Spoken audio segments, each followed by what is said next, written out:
ಮಹಾಪುರುಷರ ಪಟ್ಟಿಯಲ್ಲಿ ಪ್ರಥಮ ಸ್ಥಾನದಲ್ಲಿ ನಿಲ್ತಕ್ಕಂಥವರು ತಥಾಗತ ಗೌತಮ ಬುದ್ಧ. ಅವರ ಸಮಕಾಲೀನರಾಗಿ ಜೈನಿಸಮ್ ಕೂಡ ಹುಟ್ಕೊಂಡಿದೆ. ಜೈನಿಸಮ್ ಜಗತ್ತಿನಾದ್ಯಂತ ಪಸರಿಸಲಿಕ್ಕೆ ಸಾಧ್ಯ ಆಗಿಲ್ಲ ಅನ್ನೋದನ್ನು ವಿವೇಚನೆಯುಳ್ಳಂಥ ಮುಕ್ತ ಸಮಾಜ ಅರ್ಥ ಮಾಡಿಕೊಳ್ಳುತ್ತೆ. ಆದರೆ ತಥಾಗತ ಗೌತಮ ಬುದ್ಧರ ಈ ಧಮ್ಮ, ಬುದ್ಧ ಧಮ್ಮ ಜಗತ್ತಿನಾದ್ಯಂತ ಇವತ್ತು ಇದೆ. ಅಮೇರಿಕೆಯಂಥ ಬೃಹತ್ ರಾಷ್ಟ್ರದಲ್ಲಿ ಕೂಡ ಸರಿಸುಮಾರು 2500ಕ್ಕಿಂತ ಮಿಗಿಲಾದ ಬುದ್ಧ ವಿಹಾರಗಳಿವೆ ಅಂತ ಹೇಳಿದರೆ, ಜಗತ್ತಿನ ದೊಡ್ಡಣ್ಣನ ಆದಂಥ ಈ ಯುನೈಟೆಡ್ ಸ್ಟೇಟ್ಸ್ ಆಫ್ ಅಮೇರಿಕಾದಲ್ಲಿ ಎಷ್ಟಿರೋದಾದರೆ, ಸೌತ್ ಏಷ್ಯಾ ರಾಷ್ಟ್ರಗಳಲ್ಲಿ ಯಥೇಚ್ಛವಾಗಿ ರಾಷ್ಟ್ರಧಮ್ಮವಾಗಿ ಒಪ್ಕೊಂಡಿರತಕ್ಕಂಥದ್ದು ಬೌದ್ಧತ್ವವನ್ನು, ಬೌದ್ಧ ಧಮ್ಮವನ್ನು. ನಿಮಗೆ ನಿದರ್ಶನವಾಗಿ ಇವತ್ತು Japan, China, Thailand, Burma, Hong Kong, ವಿಶೇಷವಾಗಿ ಶ್ರೀಲಂಕಾ, ನೇಪಾಳ ಇಂಥ ಎಲ್ಲ ರಾಷ್ಟ್ರಗಳಲ್ಲಿ ಬೌದ್ಧತ್ವ ಇದೆ. ಬೌದ್ಧತ್ವವನ್ನು ವಿಶ್ವಸಂಸ್ಥೆ ಒಂದು ವೈಜ್ಞಾನಿಕ ಧಮ್ಮ ಅಂತೇಳಿ ಒಪ್ಕೊಂಡಿದೆ. ಈ ಇತರೆ ಎಲ್ಲ ಧಮ್ಮಗಳಿಗಿಂತ, ಅಂದರೆ ಕ್ರಿಶ್ಚಿಯಾನಿಟಿಗಿಂತ, ಇಸ್ಲಾಮಿಗಿಂತ, ಹಿಂದೂಗಿಂತ, ಜೈನ್ಗಿಂತ, ಯಾವುದೇ ಧರ್ಮಕ್ಕಿಂತ ಇದು ವೈಜ್ಞಾನಿಕವಾದ ತಳಹದಿಯ ಧಮ್ಮ ಅಂತೇಳಿ ವಿಶ್ವಸಂಸ್ಥೆ, ಅದು ಸುಮಾರು 195 ರಾಷ್ಟ್ರಗಳ ಶೃಂಗ ಅಂಥದ್ದು ಒಪ್ಪಿರೋದಾದರೆ, ಬುದ್ಧನ ಹಿನ್ನೆಲೆಯನ್ನು ನಾವು ನೋಡೋದಾದರೆ, ಬುದ್ಧ ಹುಟ್ಟಿದ ನಾಡು ಭಾರತ, ಬುದ್ಧ ಭಾರತ. ಅಥವಾ ಭಾವಚಿತ್ರಕ್ಕೆ ಅರಿಶಿನ, ಕುಂಕುಮ, ವಿಭೂತಿ, ಭಂಡಾರ ಹಚ್ಚುವಂತಿಲ್ಲ. ಹೇಗೆ ಮಾಡಬೇಕು ಅಂತ ಹೇಳಿದ್ರೆ, ವೇದಿಕೆಯ ಆ ಬಲಭಾಗದಲ್ಲಿ, ಬುದ್ಧ ಮೂರ್ತಿಯನ್ನು ಇಡ್ತಕ್ಕಂಥ ವೇದಿಕೆಯ ಬಲಭಾಗದಲ್ಲಿ ಎತ್ತರವಾದ ಒಂದು ಮೇಜಿನ ಮೇಲೆ ಒಂದು ಹೊಸ ಬಿಳಿ ಬಟ್ಟೆಯನ್ನು ಹಾಕಿ ಅದರ ಮೇಲೆ ತಥಾಗತ ಬುದ್ಧರ ಮೂರ್ತಿ ಅಥವಾ ಭಾವಚಿತ್ರವನ್ನು ಇಡತಕ್ಕದ್ದು. 2, ಈ ಬುದ್ಧ ಮೂರ್ತಿಯ ಸುತ್ತ ವಿವಿಧ ಬಣ್ಣದ ಬಿಡಿ ಹೂಗಳನ್ನು ಜೋಡಿಸಿ ಅಲಂಕಾರ ಮಾಡುವುದು. 3, ಒಂದು ವೇಳೆ ಇತರೆ ಭಾವಚಿತ್ರ ಇದ್ದರೆ ಅದಕ್ಕೆ ಬೇಕಾದ್ರೆ ಹೂವಿನಾರವರು ಹಾಕ್ಕೊಳ್ಬೋದು ಅಂತೇಳಿ. 4, ಬುದ್ಧ ಮೂರ್ತಿ ಅಥವಾ ಭಾವಚಿತ್ರದ ಮುಂದೆ 3 ಅಥವಾ 5 ಮೇಣದ ಬತ್ತಿಗಳನ್ನು ಬೆಳಗಿಸುವಂಥದ್ದು. ಅಗರಬತ್ತಿಯನ್ನು ಕೂಡ ಇಲ್ಲಿ ಹಚ್ಚಬಹುದಾಗಿದೆ. 5 ರೀತಿಯ ಹಣ್ಣುಗಳನ್ನು ಬುದ್ಧರ ಮಧ್ಯೆ ಇಡುವುದು, ಫಲಪುಷ್ಪ ಇಡುವಾಗೆ ಇಡುವಂಥದ್ದಿದೆ. ಬೋಧಿ ವೃಕ್ಷದ ಒಂದು ಸಣ್ಣ ರೆಂಬೆಯನ್ನು ಬುದ್ಧರ ತಲೆಯ ಮೇಲು ಭಾಗದಲ್ಲಿ ನೆರಳಿನ ರೂಪದಲ್ಲಿ ಇರಿಸುವಂತೆ ನಿಲ್ಲಿಸ್ತಕ್ಕಂಥದ್ದು.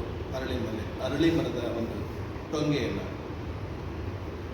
ಸ್ಥಳೀಯವಾಗಿ ಸಿಗ್ತಕ್ಕಂಥ ಬಂತೇಜಿಗಳು ಅಂದರೆ ಬಿಕ್ಕುಗಳು ಅಥವಾ ಧಮ್ಮಾಚಾರಿಗಳು, ಉಪಾಸಕರು ಲಭ್ಯವಿದ್ದಲ್ಲಿ ಅವರ ಕೈಯಲ್ಲಿ ತಿಸರಣ ಪಂಚಶೀಲ ಪಠಣ ಮಾಡಿ ಸ್ವೀಕರಿಸಬೇಕು.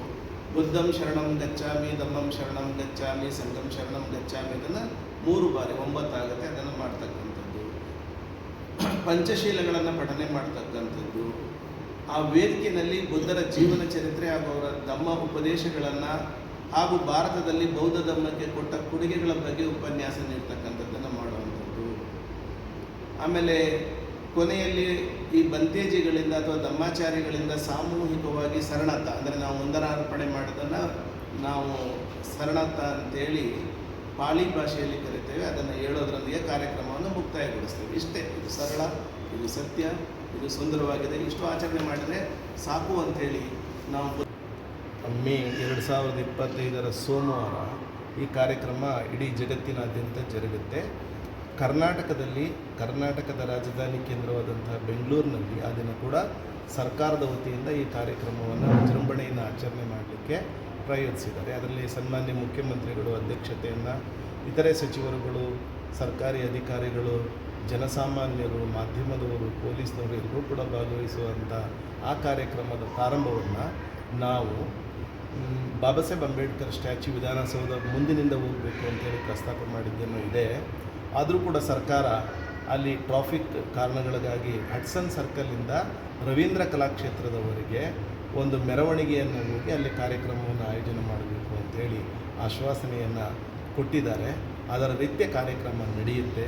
ತಾವು ತಮ್ಮ ಸ್ನೇಹಿತರು, ಬಂಧು ಭಗಿನಿಯರು, ಎಲ್ಲ ಬುದ್ಧ ಅನುಯಾಯಿಗಳು, ಮಾನವ ಪ್ರೇಮಿಗಳು ಭಾಗವಹಿಸಿ ಅಂತೇಳಿ ಈ ಮುಖೇನ ತಮ್ಮಲ್ಲಿ ಕೂಡ ವಿನಂತಿ ಮಾಡ್ತೀನಿ. ಧನ್ಯವಾದ. ತಮ್ಮ ಹೆಸರು ಹೇಳಿ ಸರ್.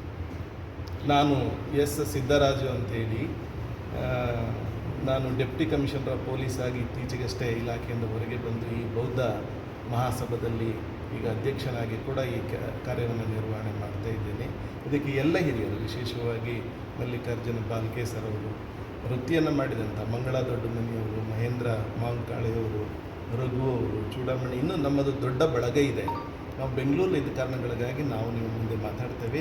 ಎಲ್ಲ ಜಿಲ್ಲಾ ಕೇಂದ್ರಗಳಲ್ಲಿ ಸುಸಜ್ಜಿತವಾದ ಸಂಘಟಿತವಾದ ಬೌದ್ಧ ಮಹಾಸಭಾ ಇದೆ. ತಾಲೂಕು ಹುಬ್ಳಿ ಕೇಂದ್ರದಲ್ಲಿ ಕೂಡ ಕಾರ್ಯನಿರ್ವಹಿಸ್ತಾ ಇದ್ದಾರೆ.